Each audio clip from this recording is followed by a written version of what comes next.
पिछले एपिसोड में आपने देखा था कि जब नारुतो काकाशी सेंसे से ट्रेनिंग की बात करते ही वहाँ पर इबिसु सेंसे पहुँच जाते हैं। मतलब काकाशी सेंसे फिलहाल बिजी हैं, तो इसीलिए उनके रिक्वेस्ट पर इबिसु सेंसे अब नारुतो की ट्रेनिंग में मदद करेंगे। तो अगर आप सबको याद होगा, इबिसु सेंसे हमारे महान ग्रैंडसन कोनोहामारु के पर्सनल टीचर हैं। उन्हें वहाँ पर देखकर नारुतो का रिएक्शन कुछ इस तरह का होता है और वो काकाशी सेंसे को बोलता है, काकाशी सेंसे, क्या ये मजाक है? ये तो मुझसे भी ज्यादा कमजोर है। क्या कहा तुमने? शायद आपको पता नहीं, लेकिन ये मेरे सेक्सी जुत्सु को देखकर बेहोश हो गए थे। तो नारुतो उस बारे में बात करते ही इबिसु सेंसे उसका मुंह बंद कर देते हैं। देखो नारुतो, मैं तुम्हें रामेन खिलाऊंगा, लेकिन प्लीज ये बात किसी को मत बताओ। अरे वाह, मुझे तो पता ही नहीं था कि तुम दोनों इतने अच्छे दोस्त हो। ठीक है इबिसु, अब मैं नारुतो को अभी के लिए तुम्हारे हवाले छोड़ता हूँ, लेकिन जाने से पहले नारुतो मेरी बात ध्यान से सुनो। मैं चाहता हूँ कि फाइनल एग्जाम से पहले तुम चक्रा को अच्छी तरह से कंट्रोल करना सीखो। ये कहने के बाद काकाशी सेंसे यहाँ से चले जाते हैं। उनके जाने के बाद इबिसु सेंसे जब ट्रेनिंग शुरू करने के लिए बोलते हैं, तब नारुतो बोलता है, भूल जाओ, तुम मुझे ट्रेनिंग नहीं दे सकते क्योंकि तुम मुझसे भी ज्यादा कमजोर हो। तो तुम्हें लगता है कि मैं कमजोर हूँ क्योंकि मैंने उस दिन तुम्हारी उस बेकार जुत्सु को देखकर बेहोश हो गया था। ठीक है, चलो एक काम करते हैं। अगर मेरा हुनर देखना चाहते हो तो जितनी तेजी से भाग सकते हो भागो। अगर मैं तुम्हें पकड़ नहीं पाया तो मैं तुम्हारा ट्रेनर बनने से मना कर दूंगा और काकाशी से कहूंगा कि वो तुम्हें ट्रेनिंग दे। तो क्या तुम्हें मंजूर है? अगर ऐसी बात है तो ठीक है। ये कहने के बाद नारुतो यहाँ से भाग जाता है, लेकिन वो जितनी भी दूर जाता है इबिसु सेंसे उसको पकड़ लेते हैं, क्योंकि हमें भूलना नहीं चाहिए कि वो एक माहिर एलिटी निंजा है। पर नारुतो कहाँ हार मानने वाला, वो शैडो क्लोन जुत्सु यूज करके फिर से भाग जाता है ताकि इबिसु सेंसे को असली वाले को पकड़ने में और भी ज्यादा मुश्किल हो। तब वो भी शैडो क्लोन जुत्सु यूज करते हैं और फिर से असली वाले नारुतो को पकड़ लेते हैं। शर्त हारने के वजह से आखिरकार नारुतो उन्हें अपना ट्रेनर बना लेता है। तो इस सब के बाद जैसा उन्होंने कहा था, वो नारुतो को रामेन खिलाते हैं। तभी इबिसु सेंसे उसे बोलते हैं, नारुतो, काकाशी ने मुझे कहा था कि तुमको चक्रा कंट्रोल करना ठीक से नहीं आता है। उनका मानना है कि तुम जुत्सु करते वक्त बहुत ज्यादा चक्रा इस्तेमाल करते हो। अगर मैं तुम्हारे टीममेट सास्के और साकुरा के बारे में कहूँ, तो जब साकुरा को क्लोन जुत्सु इस्तेमाल करना होता है तो वो बहुत कम चक्रा इस्तेमाल करके अपने जैसे 4 क्लोन आसानी से बना लेती है, क्योंकि उसका चक्रा कंट्रोल बहुत अच्छा है। और दूसरा है सास्के, तो उसका चक्रा कंट्रोल साकुरा के जैसा अच्छा नहीं है, लेकिन फिर भी वो साकुरा से थोड़ा ज्यादा चक्रा इस्तेमाल करके अपने जैसा 4 क्लोन बना लेता है। लेकिन अगर तुम्हारे बारे में बात की जाए तो तुम चक्रा कंट्रोल करने में बहुत ही बेकार हो। तुम्हें शैडो क्लोन करने के लिए साकुरा और सास्के से भी ज्यादा चक्रा इस्तेमाल करना पड़ता है, लेकिन फिर भी कोई फायदा नहीं। उतने में तो वो दोनों 10 क्लोन बना सकते हैं। अगर मैं इतना ही बेकार हूँ तो फिर मैं 100 से भी ज्यादा क्लोन कैसे बना लेता हूँ? क्योंकि तुम हम सबसे अलग हो नारुतो। तुम्हारे अंदर कुछ ऐसा है जिससे तुमको स्टैमिना और ताकत भारी मात्रा में मिल रही है। उनकी बातें सुनकर नारुतो उदास हो जाता है। तभी इबिसु सेंसे बोलते हैं, नारुतो, तुम्हें चक्रा कंट्रोल करना बिल्कुल भी नहीं आता है, पर अच्छी बात यह है मैं तुम्हें सिखाऊंगा कि किस तरह से चक्रा को कंट्रोल करते हैं। नारुतो को ये सिखाने के लिए इबिसु सेंसे उसे एक ऐसी जगह पर लाते हैं जहाँ सुंदर सुंदर लड़कियाँ एक साथ गर्म पानी से नहाते हैं। वो दरअसल मैं हॉट स्प्रिंग की बात कर रहा हूँ। इस जगह को देखकर नारुतो बोलता है, इबिसु सेंसे, सच बताओ, यहाँ पर आने का आपका क्या मकसद है? ये जगह तुम्हारी ट्रेनिंग के लिए बेस्ट है। तो जैसा ककाशी ने मुझे बताया था, तुम्हें पहले ही बिना हाथों के पेड़ पर चढ़ना आता है, तो समझ लो कि ये ट्रेनिंग उसका अगला पड़ाव है। तो मुझे क्या करना होगा? वैसे पेड़ की चढ़ाई में हम अपने चाकरा को पैरों के पास इकट्ठा करते हैं, लेकिन पेड़ एक स्थिर वस्तु है, तो हमें अपने चाकरा को कंट्रोल करने के लिए पानी के ऊपर चलना सीखना पड़ता है। जब हम पानी पर चलना अच्छी तरह से सीख जाते हैं, तभी हमें चाकरा को कंट्रोल करना भी आ जाता है।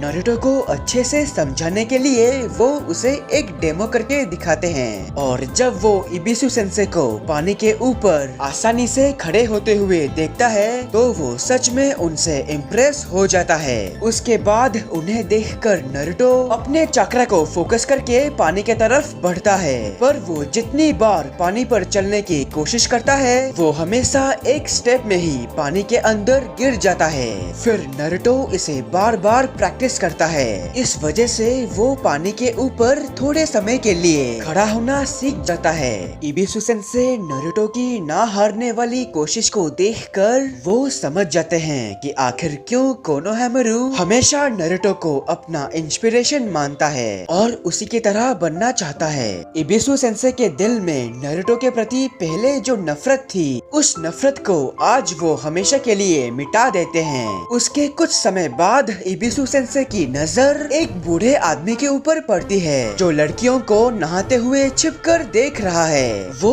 उस बूढ़े आदमी को सबक सिखाने के लिए दौड़कर आते हैं। तभी वो बूढ़ा आदमी उसे अपने तरफ आते हुए देखकर एक बड़े फ्रॉग को समन करता है, और वो फ्रॉग अपने लंबे जीभ से इबिसु सेंसे को पकड़कर जोर से नीचे पटक देता है। इस वजह से वो वहीं पर बेहोश हो जाते हैं। नारुतो पूरी तरह से चौंक जाता है ये देखकर कि किसी के एक ही वार से उसे ट्रेनिंग देने वाले इबिसु सेंसे बेहोश हो गए। इस वजह से नारुतो उस पर जोर से चिल्लाकर पूछता है कि वो कौन है। तो इसके जवाब में वो बूढ़ा सा दिखने वाला यंग आदमी अपना इंट्रोडक्शन देता है। मैं हूँ एक महान सानिन, मेरा नाम है जिराया। क्या सानिन? जो भी हो, ये मुझे ट्रेनिंग दे रहे थे और तुमने उन पर हमला करके बेहोश कर दिया।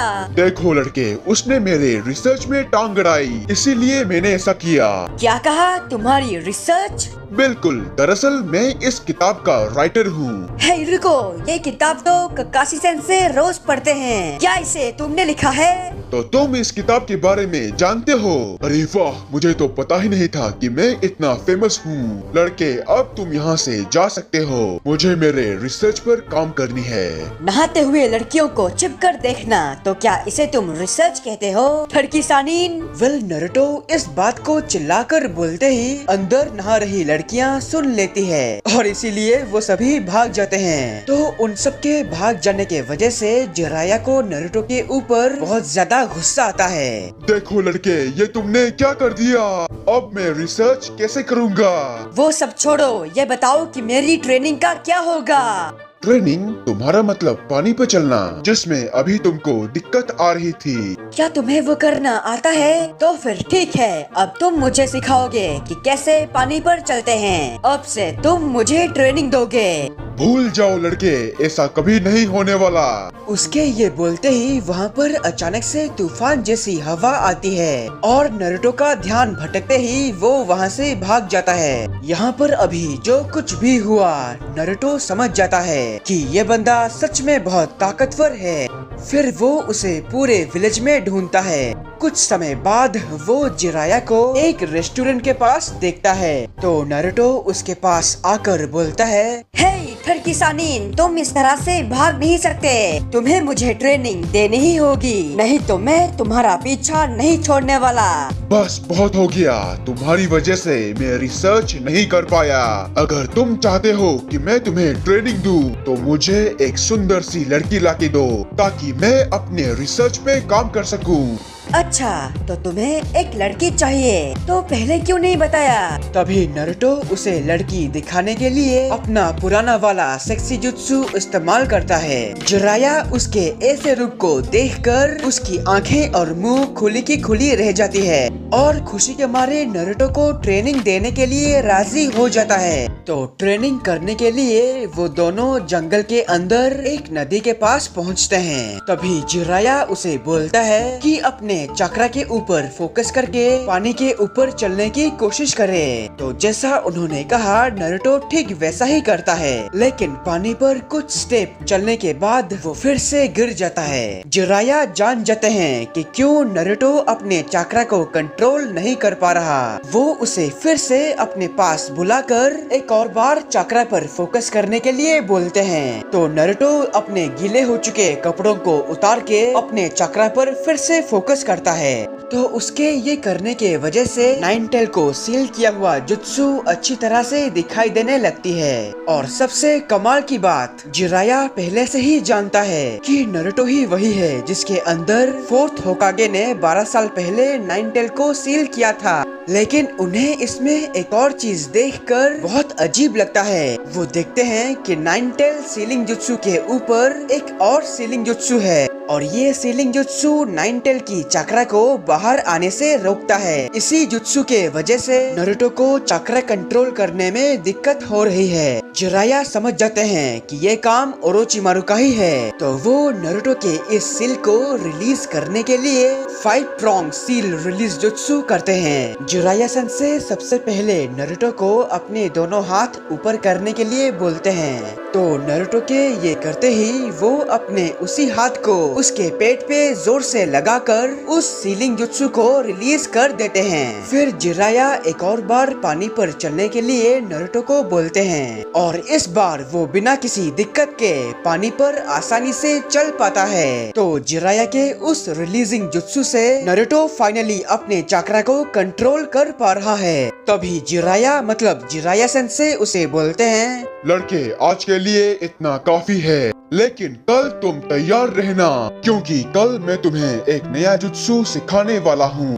नारुतो ये सुनते ही और भी ज्यादा खुश हो जाता है। तो ट्रेनिंग के बाद शाम को वो दोनों एक आरामदायक स्प्रिंग बाथ लेते हैं। जब रात हो जाती है और नारुतो अपने घर में आराम से सो रहा होता है, तभी इबिसु सेंसे जिराया सेंसे के पास आते हैं। माफ करना इबिसु, लेकिन मैंने तुम्हारा स्टूडेंट जिसका नाम नारुतो है, अब मैं उसे ट्रेनिंग दे रहा हूँ। मुझे आपसे कोई शिकायत नहीं है, लेकिन उससे भी जरूरी बात यह है कि ओरोचिमारू विलेज में वापस आ गया है और मुझे खुशी है कि आप उसे रोकने यहाँ पर आए हो। इबिसु, ऐसा सोचना भी मत। मैं ओरोचिमारू के लिए नहीं बल्कि अपने रिसर्च के लिए यहाँ आया हूँ। आप ऐसा नहीं कर सकते। ओरोचिमारू एक लेजेंडरी सानिन है, उसे रोक पाना हम आम निंजास के लिए नामुमकिन है। ओरोचिमारू को सिर्फ आप ही रोक सकते हो क्योंकि आप भी उसी की तरह एक लेजेंडरी सानिन हो।